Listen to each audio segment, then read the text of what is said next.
तो क्या अंजुम निसार साहब जो है वो फाउंडर के साथ इतने साल इक़्तिदार को एंजॉय नहीं कर रहे थे और समझ रहे हैं कि हमने ये कह दिया और फाउंडर्स उनके कहने से ख़त्म हो गया? ऐसा बिल्कुल भी नहीं। हमारे लिए ये बड़ा एक खुशाइंद है आने वाले वक्त में कि ये फ़ैसला आया है। एक मखसूस टोले को जो है वो ये जितना बढ़ावा दे रहे हैं उनकी सारी की सारी साजिशों को, लेकिन शायद खुदा को ये मंजूर था। मैं यही कहूँगा वो अपनी तरफ से तो जो समझ के बैठते हैं फ़ैसला वही होता है, लेकिन शायद खुदा को ये मंजूर था। मैं यही कहूँगा वो अपनी तरफ से तो जो समझ के बैठते हैं फ़ैसला वही होता है। हम बड़ा समझते थे मुक़द्दस इदारा चैम्बर को जिसके तक़द्दुस को पामाल किया गया।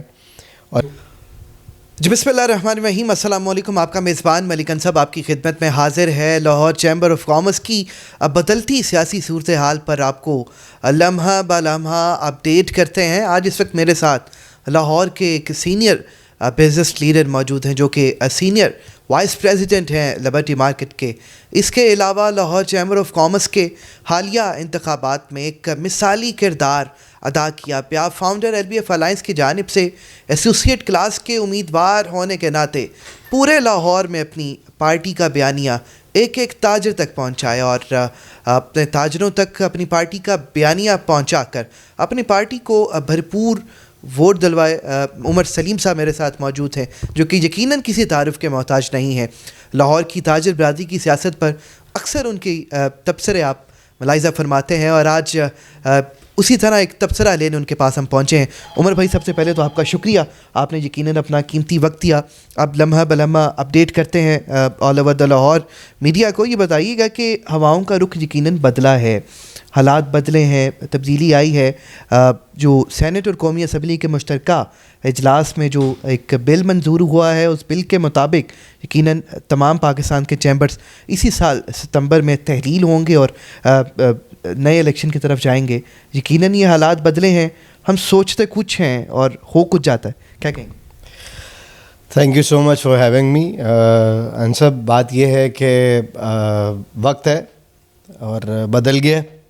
लोग समझ रहे थे कि बहुत लंबे अरसे के लिए आए हैं या 2 साल काट लेंगे, लेकिन शायद खुदा को ये मंजूर था। मैं यही कहूँगा वो अपनी तरफ से तो जो समझ के बैठते हैं फ़ैसला वही होता है जो खुदा का फ़ैसला होता है। और ये आज का केस अप्लाई नहीं हुआ था। कुछ लोगों की खाम ख्याली, कुछ लोगों की बेवकूफ़ी है जो ये समझते हैं कि इसके ऊपर हमारी तरफ से जो है वो कोई काविश थी। तो ये हमारी की भी काविश नहीं थी। 2023 में ये चीज़ चल रही थी और अब जा कर के उस पर फ़ैसला आया। और बात ये रही कि अब तक जो भी अरसा अक्टूबर से इन्होंने टेक ओवर किया, जो इस वक्त काबिज़ लोग मौजूद हैं, मैं तो उनको काबिज़ ही कहूँगा, उनका जो अब तक की कारकर्दगी है वो उनको दौरे पड़ने वाली कारकर्दगी मैं कहूँगा कि लोगों के दौरे और वो दौरे पर दौरे हो रहे थे और कमेटियाँ जो है वो बन रही थी और उन कमेटियों का फ़ाल होना किस हद तक था ये हमने तो बहुत अच्छे तरीके से देखा है, अब लोगों ने भी देखा है। और अगर उनको जिन लोगों ने वोट भी डाले हैं थोड़े बहुत, वो उनके वोटर्स को भी बहुत अच्छे तरीके से समझ में आ गया कि क्या कारकर्दगी है। और जिस तरीके से अक्टूबर से लेकर के आज कह लें कि ये फरवरी का महीना शुरू हो गया, जनवरी तक उनको साफ़ी 4 महीने तो पूरे मिले। तो उस 4 महीने की कारकर्दगी क्या है, डिलीवरेंस क्या है, ताजरों के मसाइल का हल क्या है।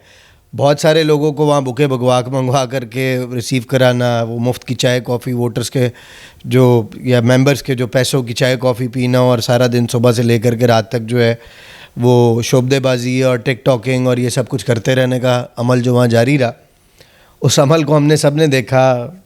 जिन लोगों ने वोट दिए उनको, उनके लिए भी ये लम्हा फ़िक्री है कि वो आज जो है वो इस बात को समझ लें कि जो उनकी सिलेक्टेड या उनकी इलेक्टेड, जो भी उनको आप नाम देना चाहते हैं, इसमें दोनों हाथ थे, साजिशी हाथ भी थे जो कि मौजूद है। और अब इलेक्शन जो होंगे, हम बड़ा समझते थे मुक़द्दस इदारा चैम्बर को जिसके तक़द्दुस को पामाल किया गया और जिसके अमले की शमूलियत की वजह से ये सब का सब कुछ इलेक्शन प्रोसेस जो है वो उसको हाईजैक किया गया और चीज़ें जो है वो ख़राब की गई।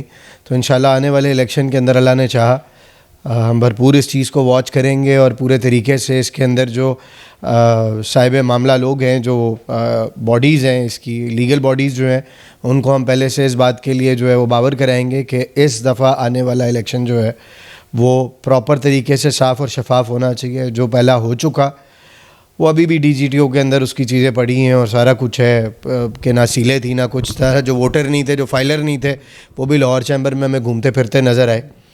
और हमारे लिए ये बड़ा एक खुशाइंद है आने वाले वक्त में कि ये फ़ैसला आया है और एक ही साल के अंदर अंदर जो है वो हमारी इस कब्ज़ा ग्रुप से जान छूट जाएगी। जिन्होंने नारे तो तब्दीली के लगाए, लेकिन वो तब्दीली वाकई में इस तरह की तब्दीली थी कि उन्होंने ताजरों के लिए, छोटे दरमियाने तबके के कारोबारी लोगों के लिए काम नहीं करना था।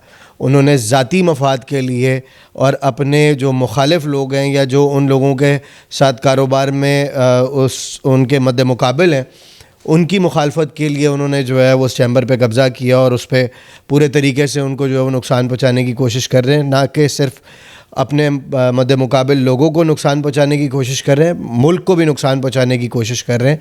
और जो अपने ज़ाती मफादात के लिए जो बड़ी बड़ी कंपनीज़ हैं, जो फ़ख्रे पाकिस्तान है, जो लोग उनको, उनकी कंपनीज़ को इन्होंने नुकसान पहुंचाने के लिए जो प्रेस कॉन्फ्रेंसेस की हैं, एक मखसूस टोले को जो है वो ये जितना बढ़ावा दे रहे हैं उनकी सारी की सारी साजिशों को, वो सबके सामने हमारे आ चुकी हैं।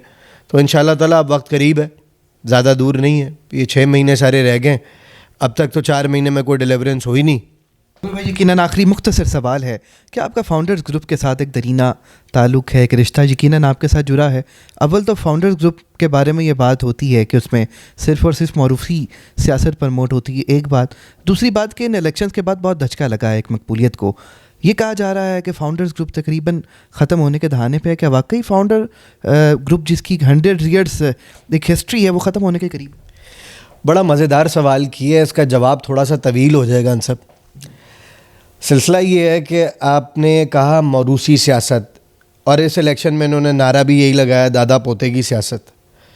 मुझे एक बात बताएं, ये 4 महीने 4.5 महीने होने को हैं, क्या वो जो भी सियासत जिसका इन्होंने नाम लिया, फॉर सपोज़ मैं मान ही लेता हूँ कि वो दादा पोते की सियासत थी, इस बार के इलेक्शन में कोई दादा पोते की सियासत नहीं थी। कोई किसी का रिश्तेदार नहीं था, कोई चेयरमैन का रिश्तेदार नहीं था, कोई एक्स प्रेसिडेंट्स का जो है वो बच्चा नहीं आ रहा था। हम जैसे नॉर्मल लोग आ रहे थे जो इस शहर के अंदर पले बड़े हैं। इस शहर में ही हमारे आबा व अजदाद जो है उन्होंने कारोबार करके इस पूरे पाकिस्तान में अपना बिज़नेस फैलाया।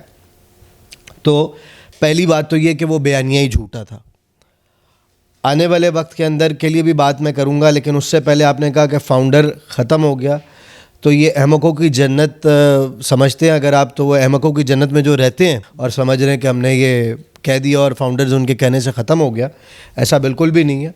और जिन लोगों ने भी फाउंडर्स को सपोर्ट नहीं किया, उनके लिए बहुत अच्छे तरीके से आंखें खोलने का और देखने का जो ये 4-4.5 महीने का दौरानिया गुजरा है ना, वो बहुत बेहतरीन गुजरा है कि सब की आंखें खुल गई हैं कि हाँ जी, अगर फाउंडर्स के पढ़े लिखे, सुलझे हुए, तमीज़दार बुज़ुर्ग और जो एक कलील अरसा उन्होंने गुजारा है सियासत में, ताजिर सियासत में, और हर जगह पे खड़े हुए हैं और ताजिरों की नुमाइंदगी की है, ना कि अपने ज़ाती मफादात को जो है वो तरजीह दी हो, जो आपके सामने इस वक्त मौजूद है। मैं किसी का नाम लेकर के उसको डेजिग्नेट नहीं करना चाहता। अगर जो लोग कह रहे हैं कि फाउंडर्स ख़त्म हो गया, तो आज भी ऑन दी अदर हैंड वो हमारे जैसे लोगों को, फाउंडर के और लोगों को क्यों जो है वो अपने साथ शमूलियत की और कि हम उनको ज्वाइन कर लें, हम उनको ज्वाइन कर लें। हमारे पास से तो काफ़ी सारे दोस्तों को वो लेके चले गए, अल्लाह उनके लिए अच्छा करे, मैं उनके लिए यही दुआ गो हूँ। लेकिन बात बड़ी सिंपल सी है सब कि ये फजूल बात है।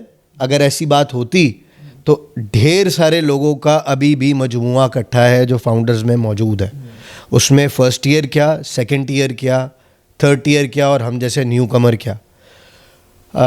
जो अगर तो किसी काबिल फ़हम और जी शऊर आदमी की और किसी सुलझे हुए कारोबारी और पढ़े लिखे आदमी की बात करें, तो वो इन जैसे लोगों को कभी भी सपोर्ट नहीं करेगा। ये पहली मर्तबा इन्होंने लोगों को धोखाधड़ी दी कि जी ये दादा पोते की सियासत और इतने साल का कब्ज़ा और इतने साल का कब्ज़ा। तो क्या अंजुम निसार साहब जो है वो फाउंडर के साथ इतने साल इक़्तिदार को एंजॉय नहीं कर रहे थे? इस दफ़ा ये जो सारा का सारा कुछ किया है, लीडरशिप किसने जो है वो मनवाई अपनी? अंजुम निसार साहब जो है वो लीडर बन के उभरे इस इलेक्शन के बाद। कौन लीडर बन के उभरा? बेनिफिशरी कौन रहा इस सब का? और ये बाइस शर्मिंदगी बना। अगर अंजुम निसार साहब का अलाइंस फाउंडर से टूटा है, तो फाउंडर से टूटने के बाद जिनके साथ अलाइंस हुआ है तो वो पशेमानी का सबब है।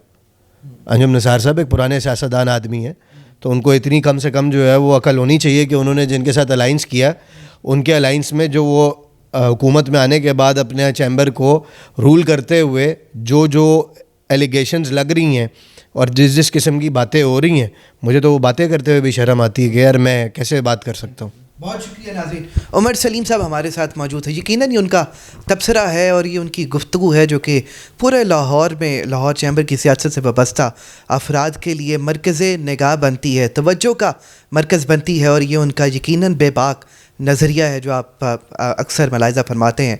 लाहौर चैम्बर की सियासत में तफसीली गुफ्तगू की है। हमारे साथ रहिए। अल्लाह ताला हम सब का हामी और नासिर हो। पाकिस्तान जिंदाबाद।